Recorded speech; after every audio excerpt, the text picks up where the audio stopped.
In today's video, I'm going to talk about what to do when you are dating someone in a situationship who you cannot get off your mind, you cannot seem to let go of, even though they are not giving you what you want. Someone who has gotten under your skin and into your mind, and you just can't seem to find the strength to cut them off and move on. I'm going to be giving you 7 steps that you can take to find the strength you need to actually go out and find the love you deserve.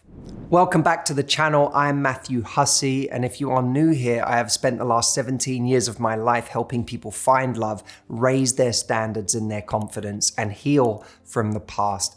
This year, for those of you that don't know, I released a brand new book, Love Life, How to Raise Your Standards, Find Your Person, and Live Happily No Matter What. If you haven't got a copy, pick one up. I know a lot of you who I meet in the street come up to me and tell me that you've loved my work for many years, but when I mention that I have a new book, a lot of you still don't know about it. So go check out the new book if you haven't already, and let's get into it. So how do these situations play out? We meet someone, they represent something exciting or familiar or something that feels so alluring. And maybe we feel a lot of chemistry. We feel great in their presence. The sex is great. We feel connected to them. We have great conversations with them. Maybe when we're with them, it even feels like a relationship.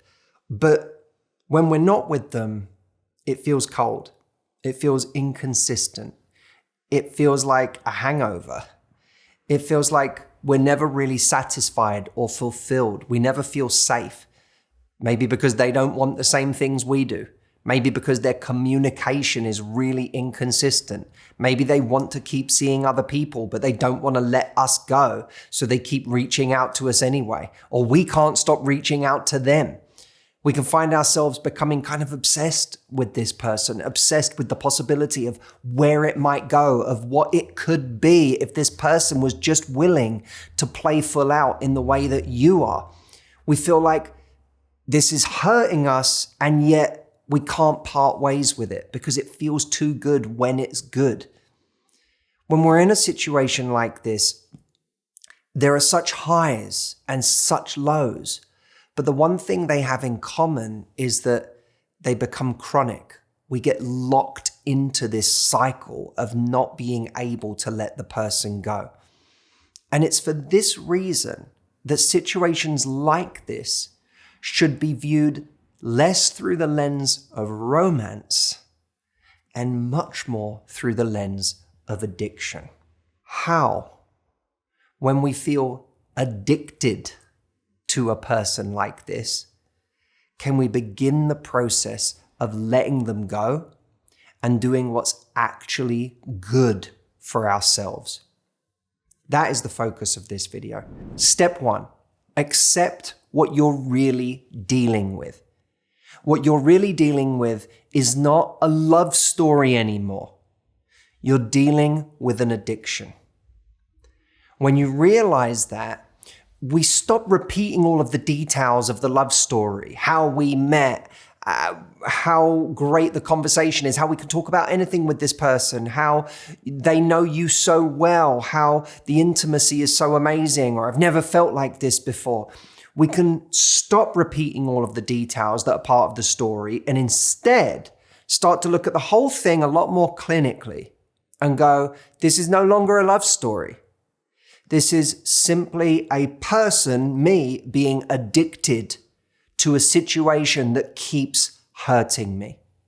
So now I know I'm not dealing with a love story, I'm dealing with an addiction. Let me treat the addiction.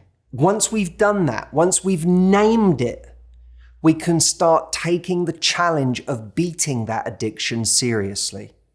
That brings us on to step 2. Connect with the true cost and the true pain that this situation has caused you, is causing you, and will cause you in the future. What has it already cost you? How has it already hurt you? Maybe it's cost you your peace of mind. Maybe it's cost you your sanity. Maybe it's cost you any sense of calm in your life because it's made you feel anxious. Maybe it's cost you your confidence. Maybe the last 2 years you've lost productivity in your life. You haven't achieved certain things because you've constantly been thinking about this person. Or it's cost you the ability to meet someone else in those last 2 years because of how much you've been wrapped up in this situation, even if it hasn't been exclusive. Even if this person has been seeing other people and you've had permission to see other people, you know you haven't been open to seeing anyone else. You haven't been an emotionally available person to anyone else because you're so wrapped up in this person. What is it costing you right now? Tell yourself, it's continuing to cost me happiness in my love life because I'm not finding it here in my addiction. And this addiction is preventing me from meeting anybody else. So it continues day by day to rob me of any opportunity to have real happiness in my life.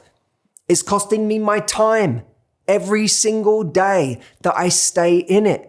It's costing me my sanity. It's making me a worse friend to the people around me. It's making me a worse sister or brother, family member to the people around me because I can't be my best self with anyone. Because all I keep doing is talking about this person, being anxious about this person, being wrapped up in how much pain I'm feeling that this isn't going my way. So I'm not able to show up for the people in my life. What is it going to cost you in the future?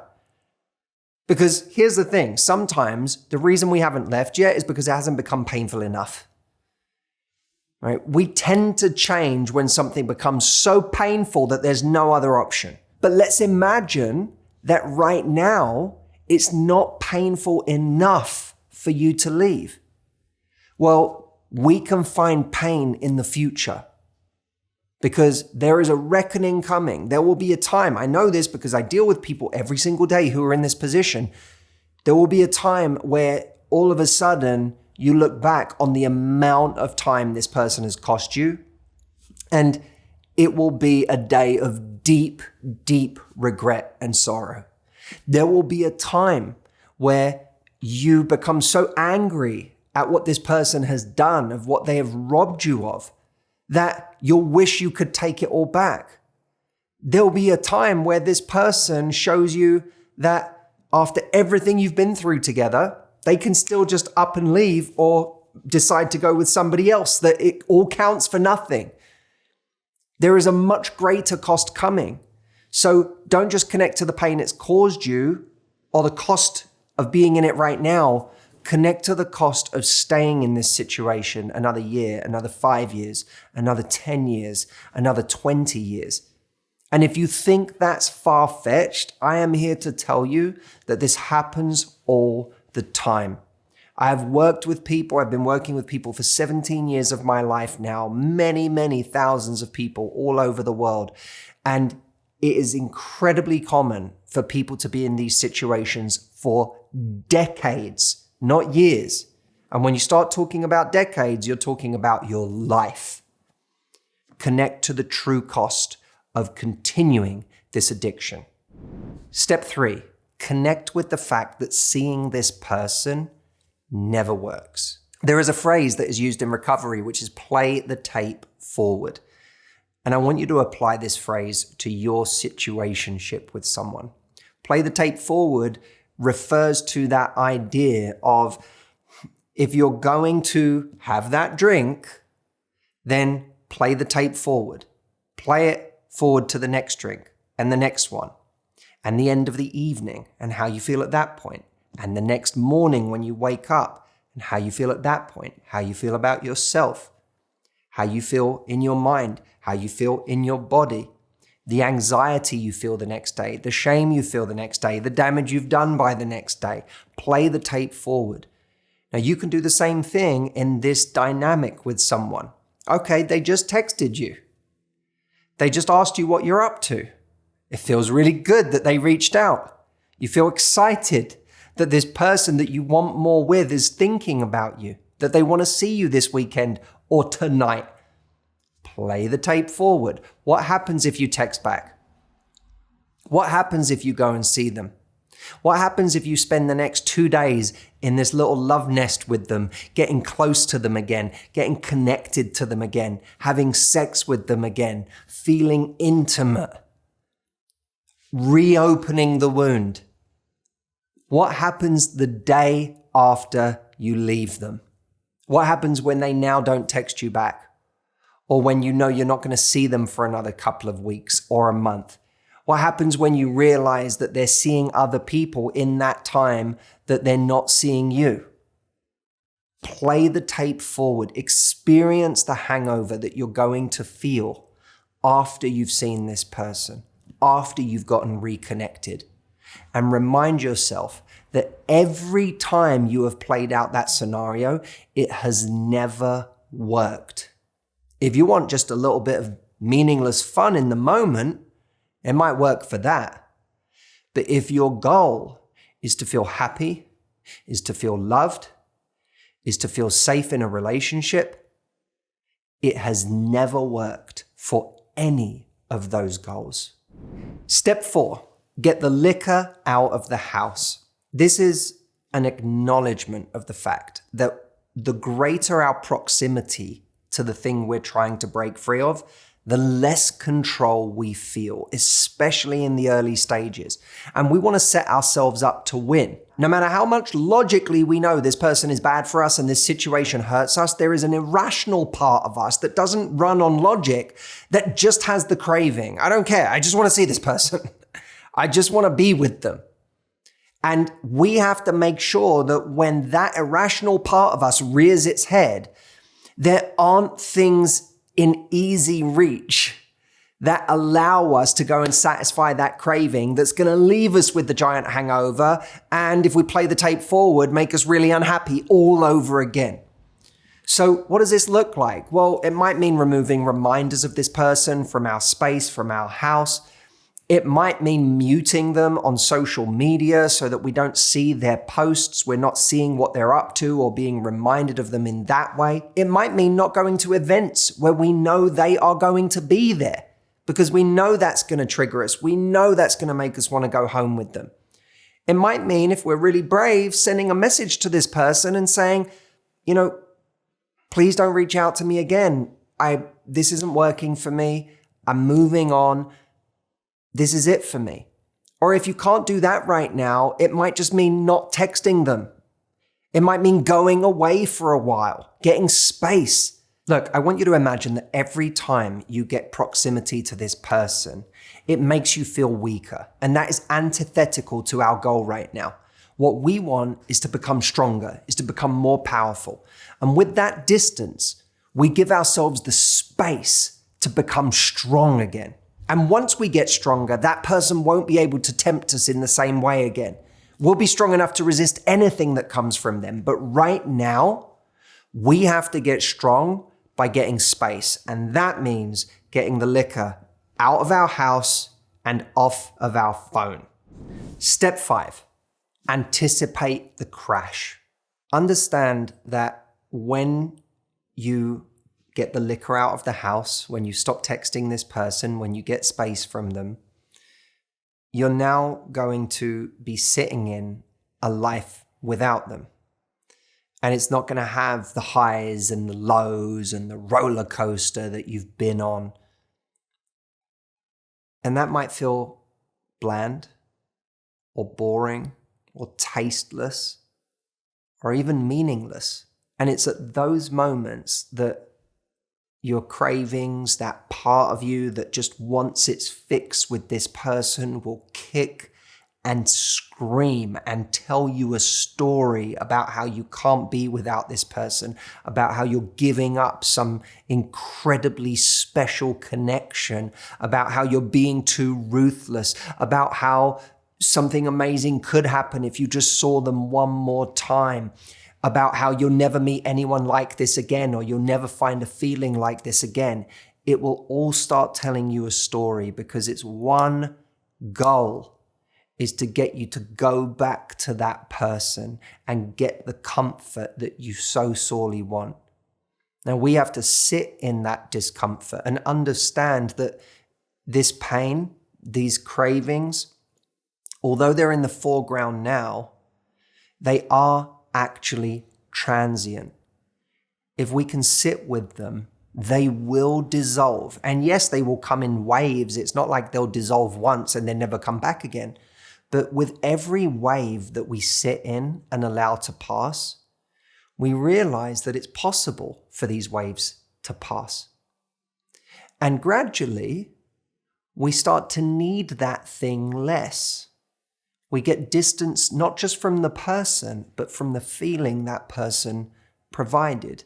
And the pain, the craving, stops being the foreground, stops being the headline, and it starts being the background. Anyone who's ever been through this knows that it doesn't necessarily go away altogether in the medium term. But once the pain is the background, not the foreground of your life, it gets much, much easier to manage. And actually, even more than that, it starts to make space for other feelings to emerge. A feeling of connection to our friends that might deepen with this extra bandwidth and space.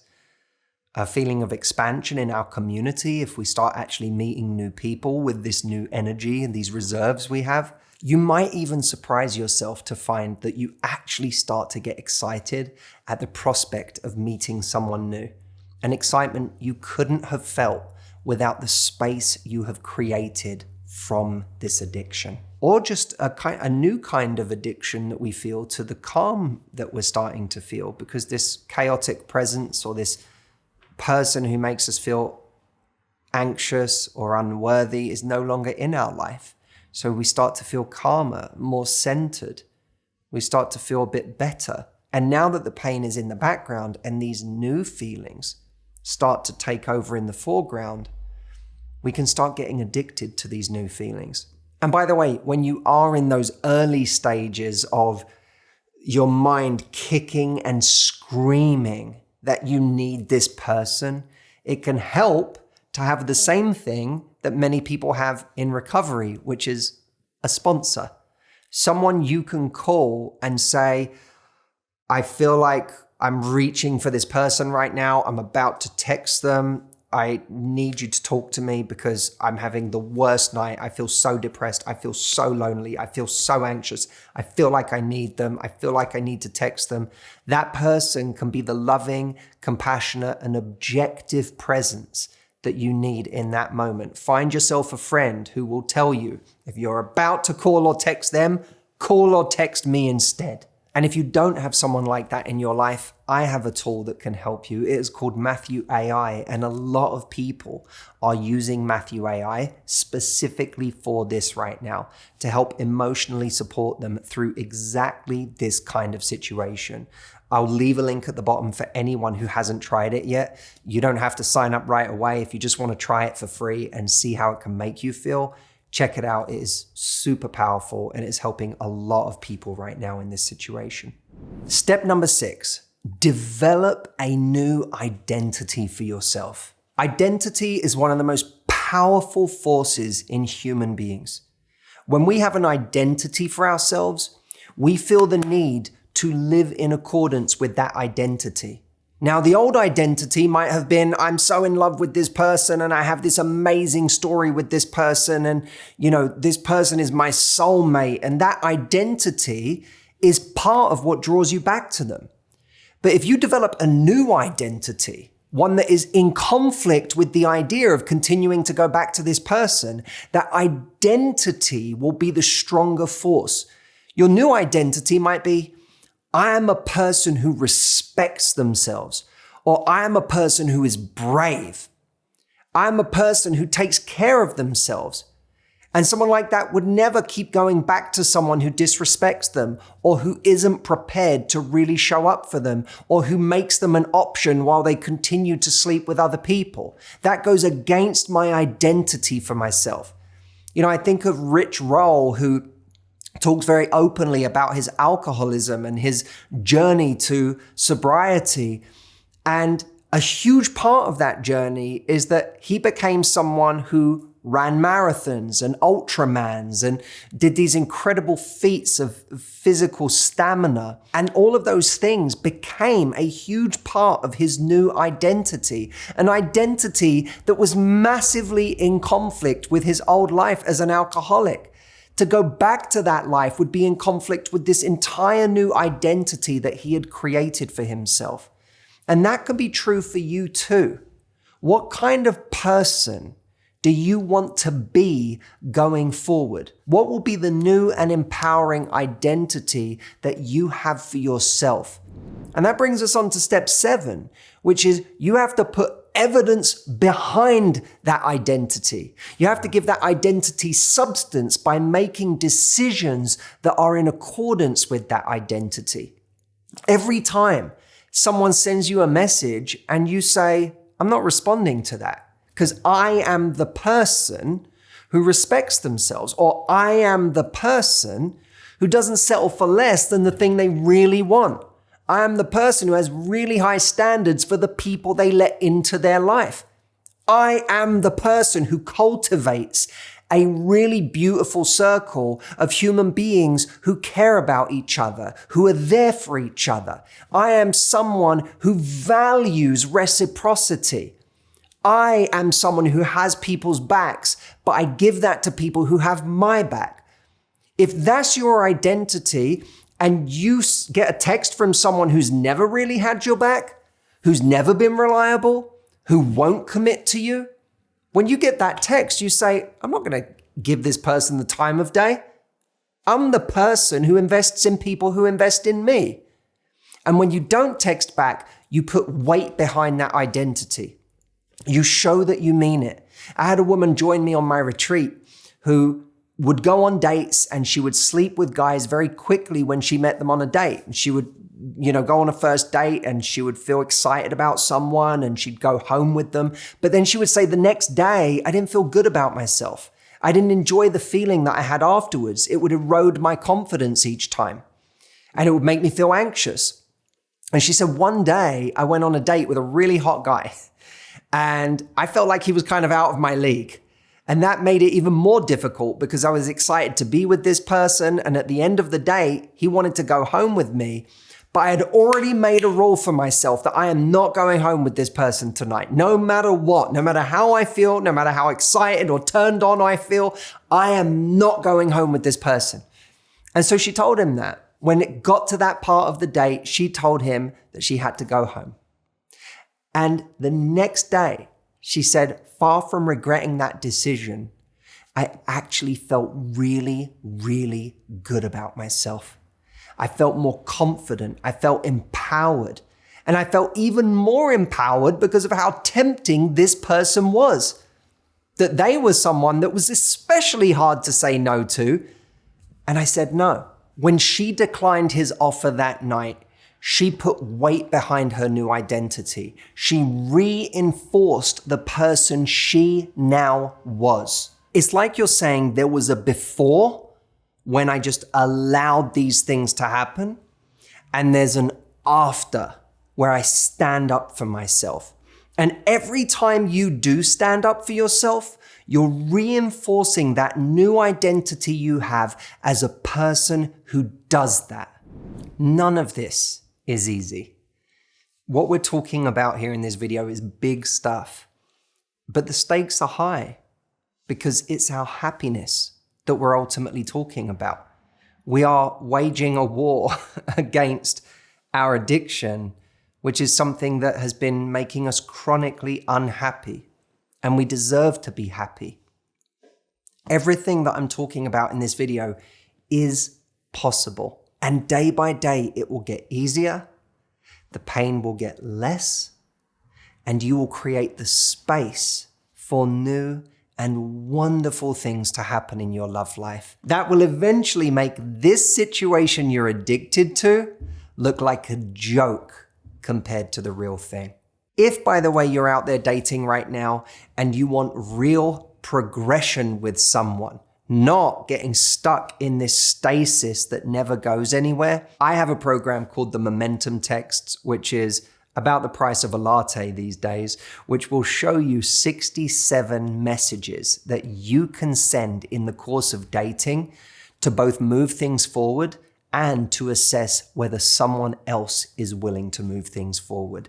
I know that many of you love my practical advice when it comes to being out there and dating. This program is one of my most practical ever. So if you haven't tried it yet, go check it out. It's called the Momentum Texts. I will leave a link right here. It is momentumtexts.com for you to go and grab a copy of that program. Thank you so much for being here. I look forward to reading your responses, and I'll see you next time.